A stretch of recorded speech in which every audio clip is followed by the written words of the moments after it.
Hi guys, welcome to another Mounjaro Monday. Today is October 27th. Thank you for joining this week's vlog, this week's episode in my journey. If you're new here, my name is Shelly. If you're not new here, welcome back my extraordinaires. Thank you for being here.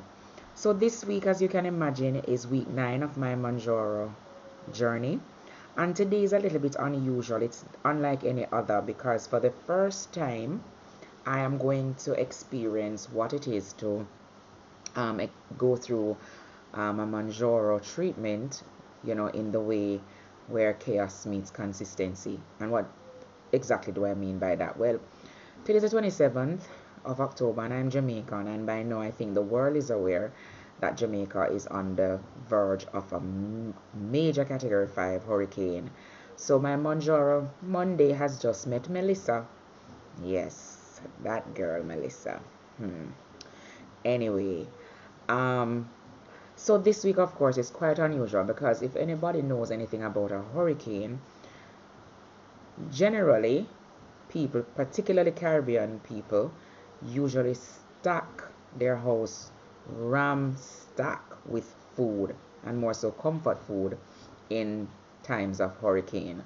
So you can imagine that is so inconsistent with a Mounjaro or GLP experience because usually you either can't eat if you have the drug seep deep into your system, and if you are at the verge of ending your week, your 7 days on the job, your satiety is waning, so you know exactly what happens when that is happening. The feeling of being satisfied after a meal is slowly decreasing. So just imagine my dilemma that I'm going through right now with having my house stacked with comfort food, satiety decreasing, and no way to get my Mounjaro jab to assist me there. So this is clearly going to be one of those weeks where I'm going to have to test the power of will and to see how, as I said, the chaos of it all being Melissa meets my consistent routine on Mounjaro, and to see where we land with all of that. That being said, that out of the way, I've already stressed that it is not a usual week. It is quite a very unfortunate week 9, but we press on.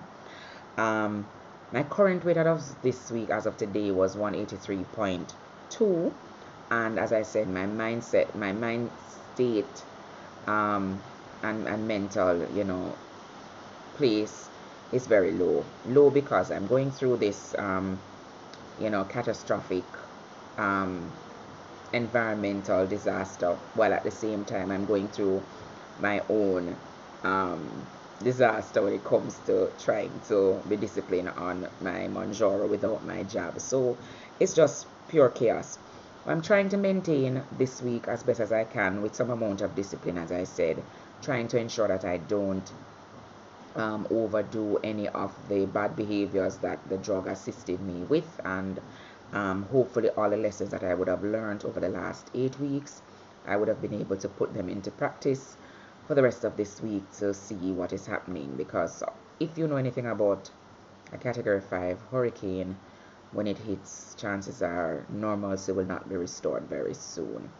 So all the things that I would have been able to do to assist in my blood sugar levels being below the standard, as well as anything to do with my diet, could potentially go through the roof this week. Albeit, I just wanted to touch base with you all, let you know that it is going to be a challenging week for me, but I'm going to press on and press forward. I also, as of today, my friend gave me some tips as to how to potentially go through the week. So I stocked up on eggs, which is another way that I'm going to try to navigate through this. I hope you can hear me through the storm that's about to hit us. But I've stocked up on my eggs and I intend to do that. And also, I got my notification from UPS today that my Mochi Health Trizepatide and niacinamide was delivered today at my US residential address. So I'm very excited about that. Hopefully the hurricane doesn't prevent me from flying up soon to collect my vials and start my compound version of the medication. Hopefully that is not delayed by the hurricane by too much. um, yeah, so guys, it's just a very low feeling. Energy is low, you know. Mental state of the hurricane has caused a little bit of low feeling as well. But we're strong and we're gonna press through. Cause you know we do it in Jamaica. We're resilient, and we are hoping that we are saved by this hurricane that is coming, and that my country doesn't suffer too much in all of the the news and the weather updates that I'm hearing and seeing. And I know we are